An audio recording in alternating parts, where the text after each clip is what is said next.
17 at this point. And I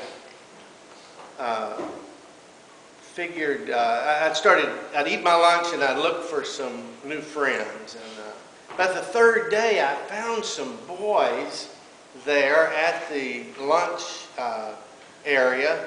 They were talking about Jesus. Can you imagine? And I mean, we didn't even talk about Jesus at Sunday school. A lot of times even the Sunday school teacher didn't talk about Jesus. But here they were at public school talking about Jesus. And some dramatic things happened. Some prayers were answered. One, the fellow, Guy Goldsby, his Volkswagen was stolen. And he was at his church. A Volkswagen was stolen. They called the police. They reported it. His mother was taking him home. And his mother said, Guy, I'm having a picture. I'm seeing a picture in my head right now of this intersection of the city. And he said, well, that's Jesus telling you where my car is. Go. And they drove there, pulled up to that light, and right in front of them was Guy's Volkswagen with 5 teenage boys in it. And the guy got out and opened the door and said, you got my car, and grabbed one of them by the wrist, and the mother grabbed a couple more, and they caught all of them. And so he was telling us all of this at lunch. And I remember, I don't know where I got this. I got it at church, but I didn't, it's like things register without you knowing they're registering. And I said, oh, God doesn't do things like that anymore. That's a nice little story, but God doesn't do things like that anymore. And Guy said, well, he did it for me. And I couldn't argue with that, And so the more I got with these guys, the more I was just so thrilled, and I would run get there first as I could to get through the line quick, eat my lunch quick, and then go stand around with them and see what was going to happen today. And some things happen every day. Atheists like to challenge them and so forth. He said the Bible is nothing in the Bible that's true. That's nothing. And I'll prove it to you. And I flipped it. He said, thy word is truth. And he dropped the Bible and ran away. He showed up at our meetings later, Things were happening. But anyway, I remember that they started talking about the baptism of the Holy Ghost and speaking in tongues. I said, what is that? I've never heard of that. Well, you see what that is, and the bell would ring.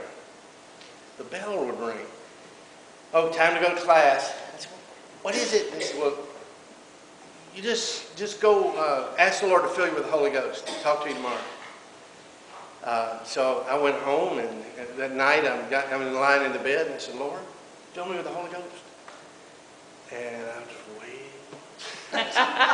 was waiting, looking, nothing seemed to happen. So the next day, I ate lunch. I ran to them. Something was going on, and then I said, "Oh yeah, you were telling me the other day about the Holy Ghost." They said, "Yeah, you see, the baptism of the Holy Ghost, ring, the bell would ring."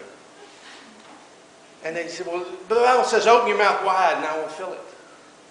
I said, "Okay." So that night, I went home and I said, "Lord, fill me with the Holy Ghost."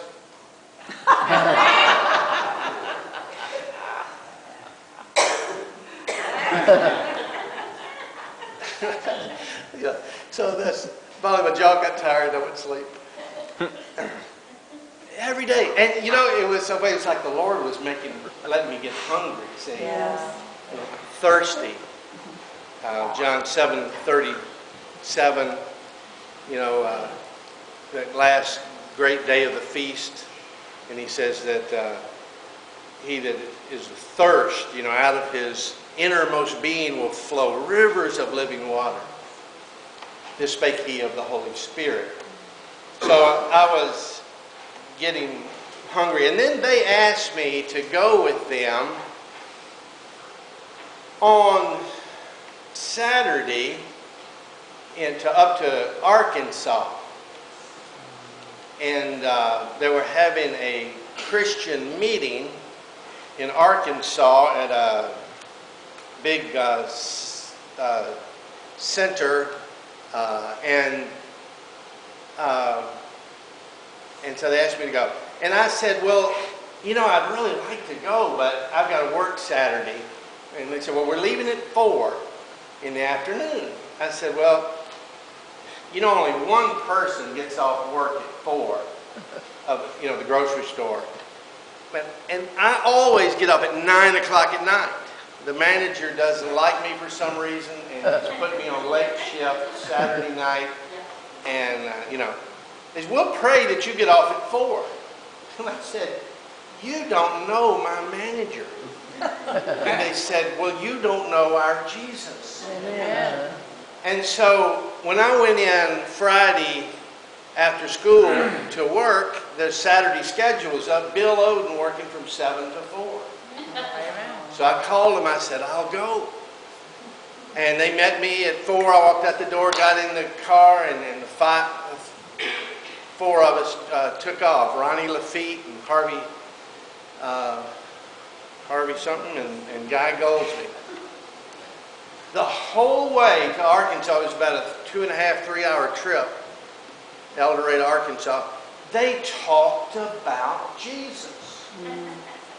Now, I can talk about baseball for 3 hours, but how would anybody talk about Jesus for 3 hours? But it was interesting. It was just, I was eating up every word. It was like butterflies, you know, that feeling you get sometimes when you're really nervous and like before you go on stage or something. And those butterflies were just churning in my stomach. And I mean, we went to the bathroom. We got to the place, and it was going to start in about, I don't know, 30 minutes or something. And we went down to the men's bathroom. This was a big civic center, and it was a large bathroom. And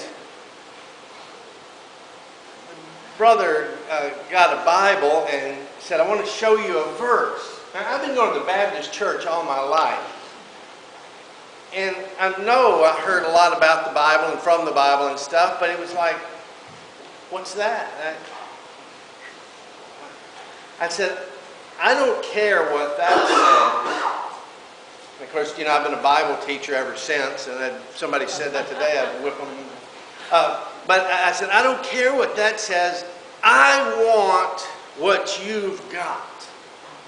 And I just fell to my knees in the center of that bathroom.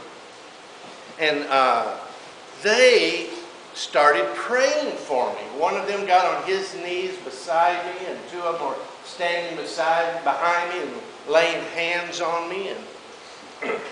And you know, I remember I thought I needed some new friends. And I remember thinking, would any of my old friends, would they get on their knees in the public restroom and humble and humiliate themselves like that? I've only known these guys a week or 2. And that really touched me. And then Harvey said, Bill, just think about Jesus on the cross.